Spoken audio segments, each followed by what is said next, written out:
রানীগঞ্জের ঐতিহ্যবাহী রথযাত্রা উৎসব শুরু হলো আসানসোল শিল্পাঞ্চলের রানীগঞ্জের ঐতিহ্যবাহী রথযাত্রা। প্রায় ১৫০ বছরের প্রাচীন এই রথযাত্রা উৎসবকে কেন্দ্র করে রানীগঞ্জের শেয়ারশোল অঞ্চলে কয়েক হাজার মানুষের সমাগম হতে দেখা গেল রবিবার সকালে। কথিত আছে, রানীগঞ্জ রাজবাড়ির পক্ষ থেকে প্রায় ১৫০ বছর আগে গোবিন্দ প্রসাদ পণ্ডিত এই রথের সূচনা করেছিলেন। খুবই ভালো অনুভূতি রয়েছে। এখানে রথ যে হচ্ছে, এটা পেতলের রথ। প্রচুর লোকের সমাগম হয়েছে। এখানে প্রচুর দোকানদানি বসেছে, সেগুলোতে প্রচুর বড় একটা মেলা বসেছে এখানে, যেখানে অনেক লোক আসছে। আর কি বিশেষত্ব দেখলে? অন্য সব তো রথ দেখেছো, এর মধ্যে কি আলাদা ডিফারেন্ট কি রয়েছে?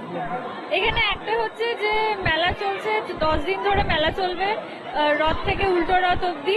তারপরে এখানে হচ্ছে পেতলের রথ। আর এত বড় রথটা আমি আগে কোনোদিন দেখিনি, বাট এটা আমি শেয়ারশোলে এসে ফার্স্ট টাইম দেখলাম। শুরুতে রথটি কাঠের থাকলেও পরবর্তীতে গোবিন্দ প্রসাদ পণ্ডিতের মেয়ে হরসুন্দরী দেবী পিতলের এই রথটি তৈরি করেন।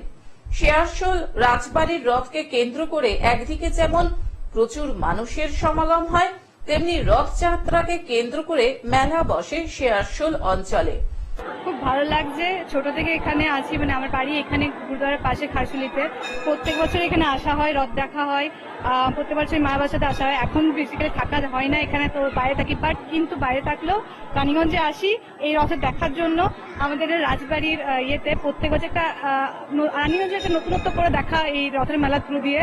প্রচুর মানুষ আসে এখানে দেখতে আসে, তো সত্যি খুব ভালো লাগছে। আজকেও এসে পেলেও আমি খুব খুশি হয়েছি। কি রয়েছে অন্য সব জায়গায় তো রথযাত্রা দেখেন, এখানে কি আছে? এখানে আছে নিজস্বতা, কারণ আমি এখান থেকে বড় হয়েছি, ছোট থেকেই রথ দেখেছি। এখানে আছে নিজস্বতা, ব্যাপারটা আছে, দেখতে পাই, আমাদের নিজস্ব মানুষজনকে পাই। এটাই তো একটা আনন্দের ব্যাপার না? কোনো বিশেষত্ব আছে নাকি রথ?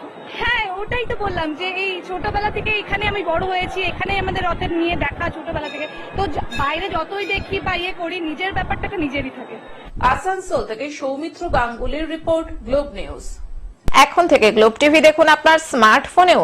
গুগল প্লে স্টোর অথবা অ্যাপল স্টোর থেকে ডাউনলোড করুন গ্লোব টিভি লাইভ অ্যাপ। এছাড়াও জিও টিভি অ্যাপ থেকেও দেখুন গ্লোব টিভি লাইভ।